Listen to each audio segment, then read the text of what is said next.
ओम श्री गुरु सच्चिदानंद साईनाथ महाराज की जय। सभी साई भक्तों को ओम साई राम। आज की कथा प्रारंभ करते हैं। अध्याय 40। श्रीमती देव का उद्यापन उत्सव। श्री बी देव दहाणु में मामलतार थे। उनकी माता ने लगभग 25 व 30 व्रत लिए थे, इसलिए अब उनका उद्यापन करना आवश्यक था। उद्यापन के साथ 200 ब्राह्मणों का भी भोजन होने वाला था। श्री देव ने एक तिथि निश्चित कर बापू साहेब जोग को एक पत्र शिरडी भेजा। उन्होंने लिखा कि तुम मेरी ओर से श्री साईं बाबा को उद्यापन व भोजन में सम्मिलित होने का निमंत्रण दे देना। उनसे प्रार्थना करना कि उनकी अनुपस्थिति में उत्सव अपूर्ण ही रहेगा। मुझे पूर्ण आशा है कि वे अवश्य ढाणु पधार कर दास को कृतार्थ करेंगे। बापू साहेब जोग ने बाबा को यह पत्र पढ़कर सुनाया। उन्होंने उसे ध्यानपूर्वक सुना और शुद्ध हृदय से प्रेषित निमंत्रण को जानकर वे कहने लगे, जो मेरा स्मरण करता है उसको मैं सदैव ही ध्यान रखता है। मुझे यात्रा के लिए कोई भी साधन, गाड़ी, टांगा, विमान की आवश्यकता नहीं है। मुझे तो प्रेम से पुकारता है, उसे सम्मुख में अविलंब ही प्रकट हो जाता हूँ। उसे एक सुखद पत्र भेज दो कि मैं और 2 व्यक्तियों के साथ अवश्य आऊँगा। जो कुछ बाबा ने कहा, जोग ने श्री देव को पत्र में लिखकर भेज दिया। पत्र पढ़कर देव को बहुत प्रसन्नता हुई, परंतु उन्हें ज्ञात था कि बाबा केवल राहता, रुई और नीम गांव के अतिरिक्त कहीं और नहीं जाते हैं। फिर उन्हें विचार आया कि उनके लिए क्या असंभव है। उनकी जीवनी अपार चमत्कारों से भरी हुई है। वह तो सर्वव्यापी है, किसी भी वेश में अनायास ही प्रकट होकर अपना वचन पूर्ण कर सकते हैं। उद्यापन के कुछ दिन पूर्व एक सन्यासी भाणु स्टेशन पर उतरा, जो बंगाली सन्यासियों के समान वेशभूषा धारण किए हुए था। दूर से देखने में ऐसा प्रतीत हो रहा था कि वह गौरक्षा संस्था का स्वयं सेवक है। वह सीधा स्टेशन मास्टर के पास गया और उनसे चंदे के लिए निवेदन करने लगा। स्टेशन मास्टर ने उसे सलाह दी कि तुम यहाँ के मामलतार के पास जाओ और उनकी सहायता से तुम यथेष्ट चंदा प्राप्त कर सकोगे। ठीक उसी समय मामलतार भी वहां पहुंच गए। तब स्टेशन मास्टर ने सन्यासी को परिचय उनसे कराया और वह दोनों स्टेशन के प्लेटफॉर्म पे बैठे बातें करने लगे। मामलतार ने बताया कि यहाँ के प्रमुख नागरिक श्री राव साहेब सेठ ने धर्मार्थ कार्य के निमित्त चंदा एकत्रित करने की नामावली बनाई है।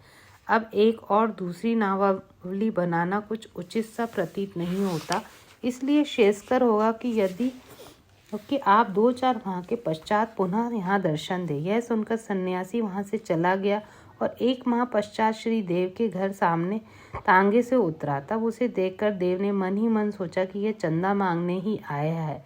उसने श्री देव को कार्यव्रत देकर उनसे कहा, श्रीमान, मैं चंदे के निमित्त नहीं वरन भोजन करने के लिए यहाँ आया हूँ। देव ने कहा, बहुत आनंद की बात है, आप सहर्ष स्वागत है। सन्यासी ने बोला, मेरे साथ 2 बालक और हैं। तो देव ने कहा, तो कृपया उन्हें भी साथ ले आइए। भोजन में अभी 2 घंटे का विलंब था, इसलिए देव ने पूछा, यदि आपकी आज्ञा हो तो मैं किसी को उनको और बुलाने को भेज दूं। सन्यासी, आप चिंता न करें, मैं निश्चित समय पर उपस्थित हो जाऊंगा। देव ने उनसे दोपहर को पधारने की प्रार्थना की। ठीक 12 बजे दोपहर को तीनों वहां पहुंचे और भोजन में सम्मिलित होकर भोजन करने वहां से चले गए। उत्सव समाप्त होने के बाद देव ने बापू साहेब जोग को पत्र में उल्हाना देते हुए बाबा पर वचन भंग करने का आरोप लगाया। जोग वह पत्र लेकर बाबा के पास गए, परंतु पत्र पढ़ने से पूर्व ही बाबा उनसे कहने, अरे, मेरे वहां जाने को वचन दिया था तो मैंने उसे धोखा नहीं दिया। उसे सूचित करो कि मैं अन्य 2 व्यक्तियों के साथ भोजन में उपस्थित था, परंतु जब वह मुझे पहचान ही नहीं सका तब निमंत्रण देने का कष्ट क्यों उठाया था। उसे लिखो कि उसने जो सोचा होगा वह सन्यासी चंदा मांगने आया है, परंतु क्या मैंने उसका संदेह दूर नहीं किया था। 2 अन्य व्यक्तियों के साथ मैं भोजन के लिए आऊँगा, और क्या ये त्रिमूर्तियाँ ठीक समय पर भोजन में सम्मिलित नहीं हुई। देखो, मैं अपना वचन पूर्ण करने के लिए अपना सर्वस्त्र निछावर कर दूंगा। मेरे शब्द कभी असत्य न निकलेंगे। इस उत्तर से जोग के हृदय में बहुत प्रसन्नता हुई और उन्होंने पूर्ण उत्तर लिखकर देव को भेजा। जब देव ने उत्तर पढ़ा तो उनकी आंखों से अश्रुधाराएं प्रवाहित होने लगी उन्होंने अपने आप पर बड़ा क्रोध आ रहा था कि मैंने व्यर्थ में ही बाबा को दोषारोपण किया। वह आश्चर्यचकित से हो गए कि किस तरह मैंने सन्यासी की पूर्व यात्रा से धोखा खाया, जो कि चंदा मांगने आया था और सन्यासी के शब्दों का अर्थ भी ना समझ पाया कि अन्य 2 व्यक्तियों के साथ भोजन पर आऊँगा।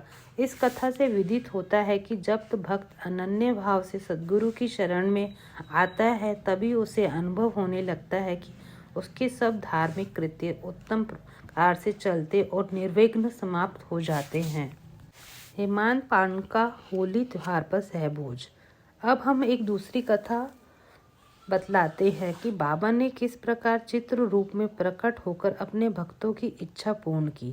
सन 1918 में होली पूर्णिमा के दिन हेमंत पंत को एक स्वप्न आया। बाबा उन्हें एक सन्यासी के वेश में दिखे और उन्होंने हेमंत पंत को जगाकर कहा कि आप आज दोपहर को तुम्हारे यहाँ भोजन करने आऊँगा। जागृत करना भी स्वप्न का एक ही भाग था, परंतु जब उनकी निद्रा सचमुच में भंग हुई तो उन्हें ना तो बाबा और ना ही कोई अन्य सन्यासी दिखाई दिया। वह अपनी स्मृति दौड़ाने लगे और अब उन्हें उन सन्यासी के प्रत्येक शब्द की स्मृति आ गई। बाबा के सानिध्य का लाभ गत 7 वर्षों से उठा रहे थे तथा उन्हीं का निरंतर ध्यान किया करते थे, परंतु यह कभी भी आशा न की थी कि बाबा भी कभी उनके घर पधार कर भोजन करने के कृतार्थ करेंगे। बाबा के शब्दों से अति हर्षित होते हुए वे अपनी पत्नी के पास गए और कहा, आज होली का दिन है, एक सन्यासी अतिथि भोजन के लिए अपने यहाँ पधारेंगे, इसलिए भात थोड़ा अधिक बनाना। उनकी पत्नी ने अतिथि के संबंध में पूछताछ की। प्रत्युत्तर में हेमंत पंत ने बात को गुप्त न रखकर स्वप्न का वृत्तांत सत्य सत्य बतला दिया। तब वह संदेह पूर्वक पूछने लगी कि क्या यह भी कभी संभव है कि शिरडी के उत्तम भोजन त्याग कर इतनी दूर बांद्रा में अपना रूखा सूखा भोजन करने को पधारेंगे। हेमंत पांडे ने विश्वास दिलाया कि उनके लिए क्या असंभव है। हो सकता है वह स्वयं न आए और कोई अन्य रूप धारण कर हमारे यहाँ पधारे। इस कारण थोड़ा अधिक भात बनाने को हानि ही क्या है। इनके उपरांत भोजन की तैयारियां प्रारंभ हो गई।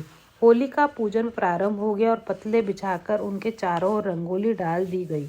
2 पंक्तियां बनाई गई, बीच में अतिथि के लिए स्थान छोड़ दिया गया।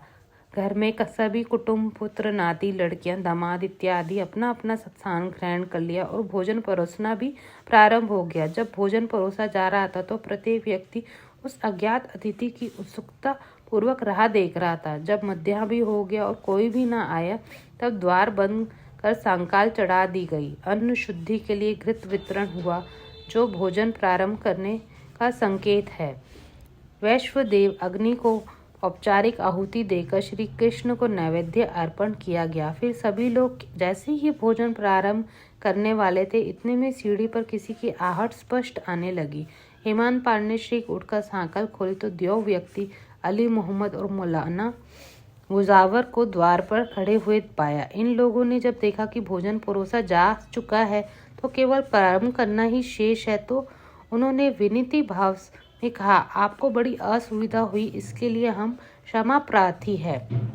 आप अपनी थाली छोड़कर दौड़े आए हैं तथा अन्य लोग भी आपकी प्रतीक्षा में हैं, इसलिए आप अपनी ये संपदा संभालिए। इसमें संबंधित आश्चर्यजनक घटना किसी अन्य सुविधाजनक अवसर पर सुनाएंगे। ऐसा कहकर उन्होंने पुराने समाचार में पत्र को लिपटा हुआ एक पैकेट निकालकर उसे खोलकर मेज पर रख दिया। कागज के आवरण को ज्यों-ज्यों हेमंत पंत ने हटाया, उसे बाबा का एक बड़ा सुंदर चित्र देखकर महान आश्चर्य हुआ। समाधि मंदिर का निर्माण। बाबा जो कुछ करना चाहते हैं उसकी चर्चा वे कभी नहीं करते थे। प्रत्युत आसपास ऐसा वातावरण और परिस्थिति का निर्माण कर देते थे कि लोगों को बाद में उनका निश्चित परिणाम देखकर बड़ा अचंभा होता था। समाधि मंदिर इस विषय का उदाहरण है। नागपुर के प्रसिद्ध लक्षाधिपति श्रीमान बापू साहेब बूटी सकुटुंब शिरडी में रहते थे। एक बार उन्हें विचार आया कि शिरडी में स्वयं का एक वाड़ा होना चाहिए। कुछ समय के पश्चात जब वह दीक्षित वाड़े में निद्रा ले रहे थे तो उन्हें एक स्वप्न आया। बाबा ने स्वप्न में आकर उनसे कहा, तुम अपना एक वाड़ा और एक मंदिर बनवाओ। श्यामा भी वहीं शयन कर रहा था तो उनसे भी ठीक वैसा ही स्वप्न उन्होंने देखा। बापू साहेब जब उठे तो उन्होंने श्यामा को रुदन करते देखकर उससे रोने का कारण पूछा। तब श्यामा ने कहा, अभी अभी मुझे एक स्वप्न आया है कि बाबा मेरे बिल्कुल समीप आए और स्पष्ट शब्दों में कहने लगे कि मंदिर में एक साथ बाड़ा बनवाओ, समस्त भक्तों की इच्छाओं पूर्ण करूंगा। बाबा के मधुर व प्रेमपूर्ण शब्द सुनकर मेरा प्रेम उमड़ पड़ा और गला रुध गया और मेरी आंखों से अश्रुओं की धारा बहने लगी। इसलिए मैं जोर से रोने लगा। बापू साहेब बूटी को आश्चर्य हुआ कि दोनों के स्वप्न एक से ही हैं। धनाढ्य तो वह थे ही। उन्होंने वाड़ा निर्माण करने का निश्चय कर लिया और श्यामा के साथ बैठकर एक नक्शा खींचा। काका साहेब दीक्षित ने भी उसे स्वीकार कर लिया और जब नक्शा बाबा के समक्ष प्रस्तुत किया गया तो उन्होंने भी तुरंत स्वीकृति दे दी। तब निर्माण कार्य प्रारंभ कर दिया गया और श्यामा की देखरेख में नीचे मंजिल, तहखाना, कुआं बनकर तैयार हो गए। बाबा भी लैंडी को आते जाते समय परामर्श दे दिया करते थे। आगे ये कार्य बापू साहेब जोग को सौंप दिया गया। जब कार्य इस तरह चल ही रहा था, उसी समय बापू साहेब जोग को एक विचार आया कि कुछ खुला स्थान भी अवश्य होना चाहिए, जिसके बीचों बीच मुरलीधर की मूर्ति को भी स्थापना की जानी चाहिए। उन्होंने अपना विचार श्यामा को प्रकट किया। तब बाबा ने अनुमति प्राप्त करने को कहा। जब बाबा वाड़े के पास जा रहे थे, तभी श्यामा ने बाबा से प्रश्न किया। श्यामा का प्रश्न सुनकर बाबा ने स्वीकृति देते हुए कहा, जब मंदिर का कार्य पूर्ण हो जाए तब मैं स्वयं वहाँ निवास करूँगा। और वाड़े की दृष्टिपात करते हुए कहा, जब वाड़ा पूर्ण बन जाएगा तब तक हम लोग उसका उपभोग करेंगे, वहीं रहेंगे, घूमेंगे फिरेंगे और एक दूसरे को हृदय से लगाएंगे तथा आनंद पूर्वक विचरेंगे। जब श्यामा ने बाबा से पूछा कि क्या ये मूर्ति मध्य कक्ष की नींव के कार्य आरंभ का शुभ मुहूर्त है, तब उन्होंने स्वीकारात्मक उत्तर दे दिया। तभी बाबा ने एक नारियल लाकर तोड़ा और कार्य प्रारंभ कर दिया। ठीक समय सब कार्य पूर्ण हो गया और मुरलीधर की एक सुंदर मूर्ति बनवाने का प्रबंध किया गया।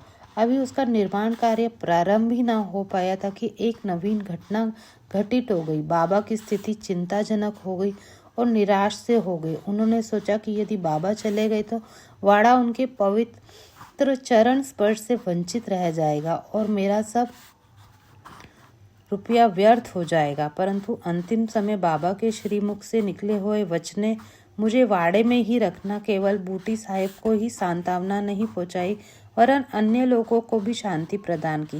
कुछ समय बाद बाबा का पवित्र शरीर मुरलीधर की मूर्ति के स्थान पर रख दिया गया। बाबा स्वयं मुरलीधर बन गए और वाड़ा साईं बाबा की समाधि मंदिर। उनकी अगाध लीलाओं की थाक कोई न पा सका। श्री बापू साहेब बूटी धन्य है जिन्हें वाड़े में बाबा का दिव्य और पवित्र पार्थिव शरीर अब विश्राम कर रहा है। वैसे तो मैंने साईं सच्चरित्र बहुत बार पढ़ी है, पर हर बार पढ़ने पर मुझे ये नई सी प्रतीत होती है। ना जाने क्यों मेरे रोंगटे भी कभी कभी कथा सुनाते वक्त खड़े हो जाते हैं। शायद बाबा से का ही ये कोई दिव्य स्वरूप मेरे को ये कहानी सुनाने की प्रेरणा देता है। आशा करती हूँ आपको पसंद आएगा। श्री गुरु सच्चिदानंद साईनाथ महाराज की जय।